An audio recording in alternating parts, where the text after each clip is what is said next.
Halo, selamat pagi anak-anak. Bagaimana kabarnya hari ini? Apakah semuanya sehat? Ya, hari ini kita akan memulai pembelajaran kita. Tetapi sebelum kita belajar, kita akan membaca renungan terlebih dahulu ya. Ya, Ibu akan membacakan renungan kita hari ini. Judulnya, Orang Rendah Hati Akan Bergembira. Ayat yang untuk direnungkan, tetapi orang-orang yang rendah hati akan mewarisi negeri dan bergembira karena kesejahteraan yang berlimpah-limpah. Mazmur 37 ayat 11. Hari ini renungan kita diambil dari Mazmur 37 ayat 11. Dari bacaan firman Tuhan hari ini dijelaskan bahwa setiap orang yang rendah hati akan bergembira dan mewarisi negeri.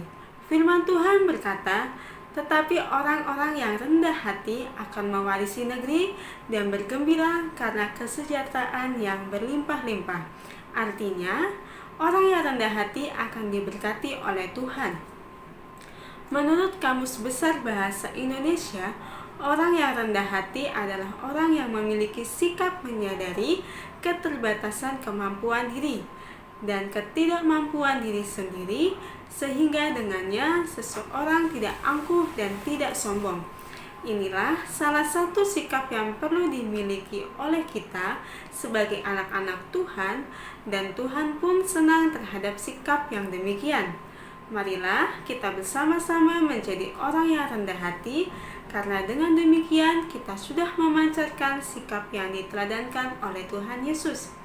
Sikap rendah hati tidak akan terbentuk jika kita masih mempunyai sikap yang sombong dan angkuh terhadap sesama. Ayat hafalan hari ini mengingatkan kepada kita untuk selalu menerapkan sikap rendah hati di dalam kehidupan kita agar kita dapat menjalani hidup dengan bahagia. Marilah kita meneladani kerendahan hati Yesus di dalam kehidupan kita agar kita menjalani hidup dengan bahagia, karena orang yang rendah hati akan mewarisi negeri dan bergembira karena kesejahteraan yang berlimpah-limpah. Amin. Ya, inilah renungan kita hari ini.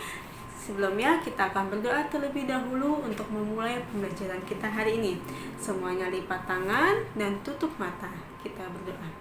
Tuhan Yesus yang baik, terima kasih pada pagi hari ini kami akan memulai pembelajaran kami yang pertama, ya Tuhan Yesus. Biarlah Engkau yang memberkati kami, Engkau yang memberikan kami kecerdasan, kepintaran, daya ingat yang tajam, dan semangat kami untuk belajar. Terima kasih Tuhan Yesus, berkati para orang tua murid yang akan mendampingi anak-anaknya di dalam belajar ketika di rumah. Terima kasih Tuhan Yesus, kami sudah berdoa, haleluya, amin. Ya, anak-anak, hari ini kita akan belajar tematik. Ibu harap kalian bisa mengikuti pembelajaran hari ini dengan baik, walaupun kalian sekolah dari rumah ya. Hari ini kita akan belajar tema 1 hidup rukun, subtema 1 hidup rukun di rumah, pembelajaran 1. Ibu menampilkan ada 4 gambar. Gambar yang pertama, di sini ada Udin dan Edo. Edo sedang membagikan makanannya kepada Udin. Gambar kedua, ada Udin bersama kakaknya yang sedang membaca buku bersama. Gambar ketiga, ada Udin bersama Edo yang sedang bermain sepeda. Gambar keempat, ada warga yang sedang bergotong royong. Nah, dari keempat gambar ini menunjukkan adanya hidup rukun. Jadi di tema ini kita akan membahas hidup rukun. Di buku pelajaran tematik kalian, di situ ada cerita yang berjudul Ayah dan Ibu Menyayangi Mutiara dan Udin. Ibu akan bacakan. Suatu hari, ayah membawakan buah tangan untuk Mutiara dan Udin. Mutiara mendapatkan buku cerita, Udin mendapatkan mainan. Mutiara dan Udin berterima kasih kepada ayah dan ibu. Mutiara dan Udin tidak saling berebut oleh-oleh. Ayah dan ibu bahagia melihat buah hati mereka selalu rukun. Nah, di dalam cerita ini ada kata yang ibu warnai merah, yaitu ada buah tangan, dan juga buah hati. Kenapa ya Ibu warnai dengan warna merah? Ya, karena buah tangan dan buah hati ini adalah sebuah ungkapan. Apa sih ungkapan itu? Ada yang tahu tidak? Ya, ungkapan itu adalah gabungan kata yang memiliki arti berbeda dengan kata asalnya atau kata aslinya. Ya, kita akan bahas masing-masing terlebih dahulu. Tadi yang pertama ada buah tangan. Buah tangan ini kata asalnya apa ya kira-kira? Yaitu oleh-oleh. Nah, jadi buah tangan ini kata asalnya adalah oleh-oleh. Ibu mau tampilkan kalimat yang tadi terdapat di dalam teks. Ayah membawakan buah tangan untuk Mutiara dan Udi. Jika buah tangan ini kita ganti dengan kata asalnya menjadi Ayah membawakan oleh-oleh untuk Mutiara dan Udin. Ya, sekarang kata yang kedua ya. Buah hati. Buah hati ini kira-kira apa ya kata asalnya? Buah hati ini adalah anak. Jika kalimat tadi Ibu tampilkan, ayah dan ibu bahagia melihat buah hati mereka selalu rukun. Nah, jika buah hatinya Ibu ganti, berarti menjadi ayah dan ibu bahagia melihat anak mereka selalu rukun. Ya, kakak menyimpan buku hadiah ayahnya di rak buku. Buku-buku tersebut tersusun rapi. Sekarang kita mau menghitung buku yang terdapat di rak. Bagaimana ya caranya supaya kita dapat menghitung dengan mudah? Ya, Udin bersama kakaknya Mutiara mengelompokkan buku-buku tersebut. Tiap-tiap kelompok berisi 10 buku. Nah, satu kelompok sama dengan 1 puluhan. Berarti kalau 1 puluhan itu adalah 10. Nah, berarti kalau 5 puluhan sama dengan 50 buku. Nah, sekarang di sini sudah Ibu tampilkan gambar. Di sini sudah ada 1, 2, 3, 4, 5. Berarti ada 5 tumpukan buku. Nah, satu tumpukan buku ini sama dengan artinya itu satu kelompok. Berarti satu kelompok sama dengan 1 puluhan. Nah, jika ada 5 kelompok buku, berarti sama dengan 50 buku. Nah, sekarang kita beralih ke gambar yang berikutnya. Di sini satu kelompoknya tidak penuh. Sekarang kita mau menghitung. Ada berapa ya buku ini? Ada 1, 2, 3, 4, 5, 6, 7. Ada 7 buku. Berarti 50 ditambah 7 ada 57 buku. Ya. Nah, sekarang Ibu mau kasih contoh dengan yang kubus. Di sini ada gambar kubus dengan jumlah 1 kubus satuan. Lalu, gambar kedua ada 1 tumpukan. Kubus satuan berjumlah 10, digambarkan menjadi 1 kubus puluhan. Nah, 1 kubus puluhan ini berjumlah 10, dapat diganti dengan 1 kubus ratusan. Kenapa diganti menjadi 1 kubus ratusan? Coba kita hitung bersama-sama.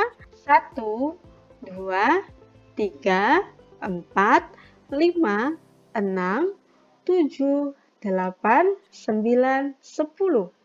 Berarti ada 10 kubus. Nah, makanya diganti menjadi 1 kubus ratusan yang berjumlah 100. Ibu akan kasih contoh soal. Nih, gambarnya berarti ada berapa kubus satuan ini? Kalau seperti ini berarti ada 100.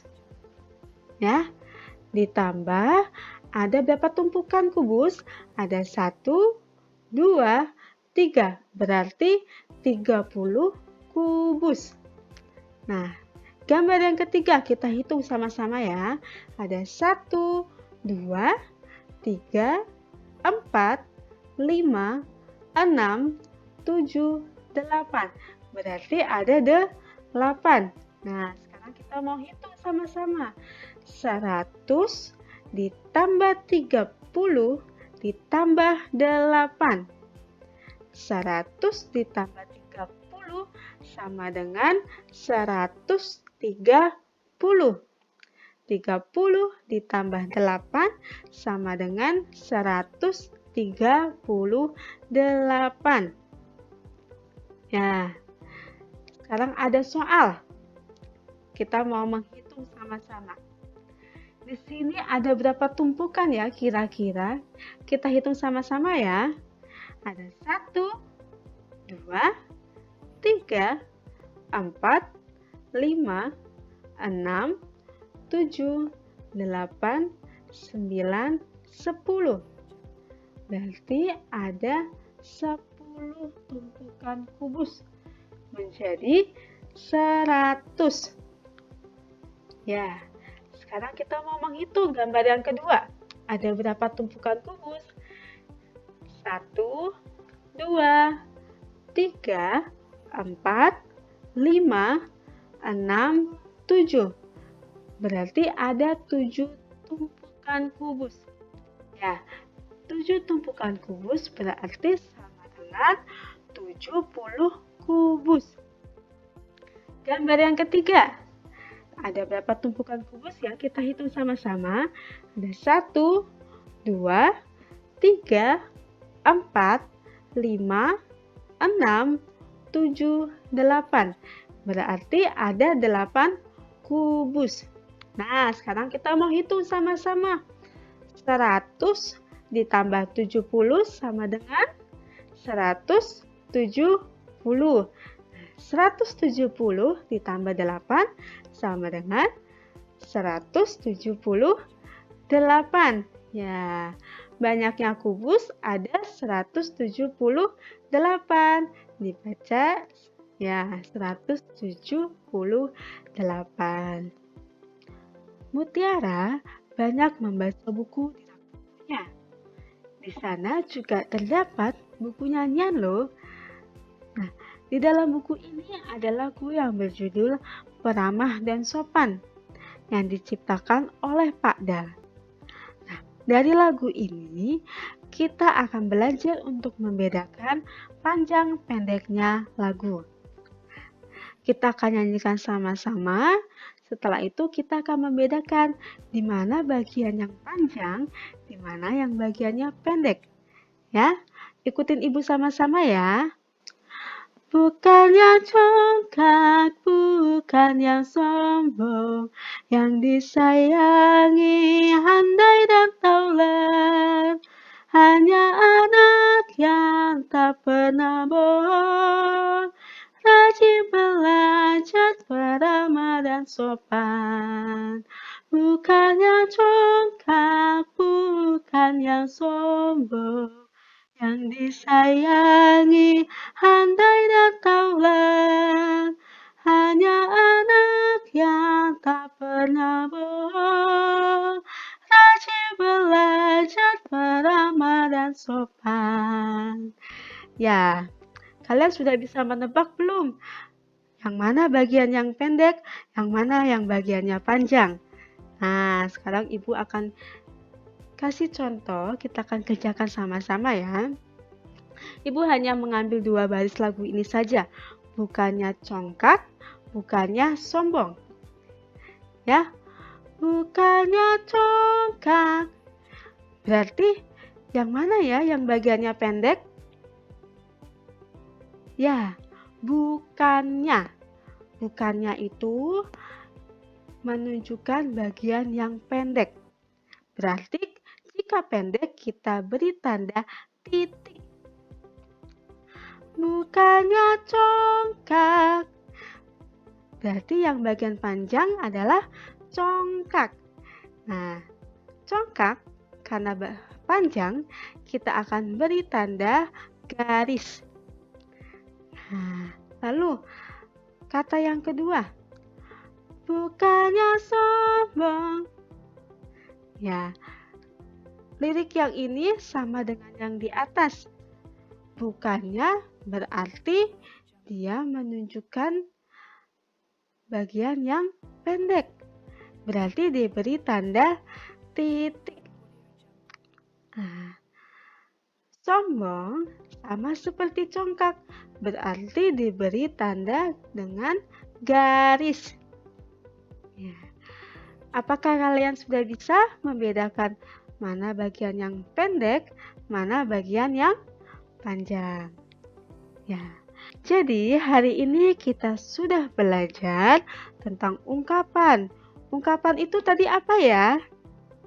Ya, ungkapan itu adalah gabungan kata yang memiliki arti berbeda dengan kata asalnya. Tadi kita sudah belajar dua ungkapan, yaitu buah tangan dan buah hati. Buah tangan itu oleh-oleh, buah hati itu adalah anak.